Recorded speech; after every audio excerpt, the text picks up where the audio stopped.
헤로도토스와 투키디데스는 하나의 전쟁을 다루었지만 사마천은 사기에서 전설과 신화의 시대부터 한 왕조까지 수천 년 중국 사회의 역사를 입체적으로 재구성했다. 수많은 전쟁, 국가의 흥망, 다양한 사회 제도의 특성과 변화, 개인의 생애를 거대한 풍경화로 그려낸 것이다. 사기의 집필 시점은 역사와 펠로폰네소스 전쟁사보다 300년 정도 늦다. 하지만 교류가 전혀 없었던 그리스와 중국 두 문명에서 본격적인 역사서가 비슷한 시기에 등장했다는 것은 과거를 기억함으로써 현재를 이해하고 미래를 전망하려는 욕망이 인류의 본성임을 일깨워준다. 역사를 사실로 엮은 이야기라고 본다면 사기는 역사나 펠로폰네소스 전쟁사와는 분명히 차원이 다른 역사서다. 사기는 엄청나게 많은 역사적 사실을 매우 정확하게 기록하고 있다. 그럴 수 있었던 것은 사마천이 나라의 역사를 기록하는 공무원이었기 때문이다. 사마천은 사기를 쓰면서 옛 사관들의 기록과 황실 도서관의 책을 103종이나 참고했다. 그 밖에도 금속과 비석에 새겨진 글과 그림, 오래된 건축물에서 나온 정보, 전국을 유람하며 수집한 전설과 신화, 민담 등이 기초가 되었다. 사마천은 천문 관측, 기록과 의전을 담당하는 태사령으로 달력 개편 사업을 했으며 15년 이상 사기를 집필하고 있었다. 그러던 그의 삶이 갑자기 꼬이기 시작했다. BC 99년 이릉 장군이 북방의 흉노를 정벌하러 갔다가 부하를 살리기 위해 어쩔 수 없이 항복하는 일이 발생했다. 흉노 왕은 이릉을 포섭하려고 온갖 정성을 다했지만 그는 탈출할 기회만 찾고 있었다. 그런데 한무제는 이릉에 항복한 죄를 묻겠다며 그의 가족을 몰살해버렸다. 이때 이릉의 인물됨을 잘 알았던 사마천이 그를 적극 변호했다. 그러자 무제는 사마천에게 거세형을 내려버린 것이다.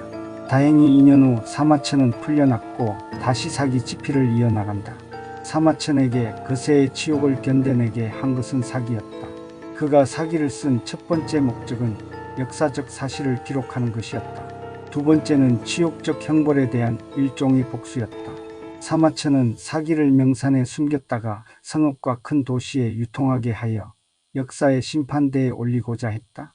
결과적으로 치욕스러운 형벌을 황제에게 돌려주지는 못했지만 무제는 충신을 박해한 어리석은 군주가 되었고 자신은 오랜 세월 사람들의 존경과 사랑을 받았다.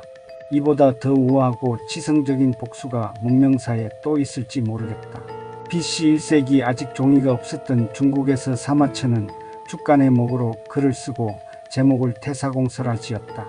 후일사기로 불리는 태사공서는 본기 12권, 표 10권, 서 8권, 세가 30권, 열전 70권으로 구성된 총 130편, 52만 6,500자의 방대한 저작이다. 본기는 황제 등 권력자의 행적과 업적을, 표는 중요한 역사적 사실을 연대순으로 배열하였다. 서는 고대 중국 문화와 제도의 특징이나 변화를, 세가는 세상에 뚜렷한 족적을 남긴 권세가들을, 열전은 인물평전으로 전기 문학작품에 가깝다. 열전의 마지막 태사공자서는 사마천의 자서전이다. 사마천이 만든 역사서술 체계는 기전체라는 이름을 얻었고 본기와 열전이 중심이다. 본기는 사실 기록에 초점을 두고 주관적 해석이나 평가를 최소화했다. 그러나 군데군데 태사공은 말한다로 시작하는 짧은 총평을 덧붙였다. 사마천의 역사 공간은 중국을 크게 벗어나지 않았다. 한나라 밖의 세계에 관한 정보는 열전 후반부에 간략하게 정리했다. 사마천은 한나라 관료의 관점으로 변방의 모든 민족을 서술했다. 예컨대 조선 열전에서는 연나라 관리 위만이 연나라가 망한 뒤 망명하여 조선의 왕이 되었다고 했는데 이는 앞뒤가 분명치 않은 기록이다. 망명객 위만이 왕권을 획득한 과정에 대해서는 아무런 이야기가 없다. 이는 부정확한 정보를 한나라 중심주의에 맞춰 가공한 것으로 자국을 천하의 중심으로 보는 천동설 역사관에 따른 결과다. 사마천은 열전에서 문학적 상상력을 풍성하게 발휘했다. 그는 황제와 고관대작의 행위를 기록하는 것만으로는 천하와 과거를 재현할 수 없다고 보아 구전을 단서로 잡아 뛰어난 인물의 행적을 분석, 평가함으로써 당대의 사회상을 재구성했다. 열전에 등장하는 의사, 청백리, 탐관오리, 건달, 자객, 배우, 점쟁이, 부자는 모두 이런 방식으로 재창조한 인물들이다. 마지막으로 서는 인물과 사건을 다루는 본기, 세가, 열전과 달리 제도와 문화의 역사를 다루었다. 인물과 사건이 역사의 뼈와 살이라면 제도와 문화는 혈관과 신경이다. 그러므로 사회와 시대를 입체적으로 조명하려면 제도와 문화를 함께 보아야 한다. 사마천은 이 과정에서도 제도에 적응하고 허점을 이용하는 사람의 행동까지 함께 살피면서 제도와 문화를 고찰했다. 이런 것까지 살펴 역사를 서술했다는 것은 놀라운 일이 아닐 수 없다. 인류 역사에서 최고의 역사서를 한 권만 뽑는다면 가장 강력한 후보는 사기일 것이다. 이전의 역사서가 저마다 별 하나를 그렸다면 사마천은 우주를 그렸다. 인류 역사에서 혼자 힘으로 그런 작업을 해낸 역사가는 오직 그 한 사람뿐이었다. 또한 그가 어떤 방식으로 그 방대한 작업을 해냈는지는 짐작하기조차 어렵다. 사마천은 국가를 정치 권력과 경제제도, 사회제도, 법률, 예술과 문화의 복합체로 보았다.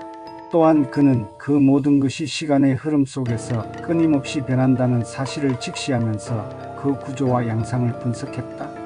거기다 권세와 지위가 없었음에도 자주적인 인생을 살아서 인간 본성과 삶의 의미를 되새기게 한 사람들을 망각의 어둠에서 건져 올렸다.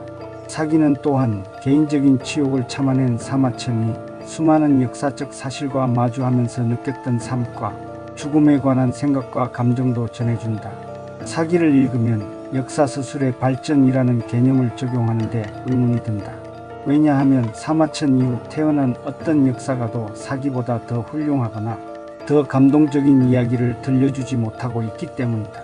인간 본성과 존재 의미에 관해 더 가치 있는 메시지를 전해주지 못하고 있기 때문이다.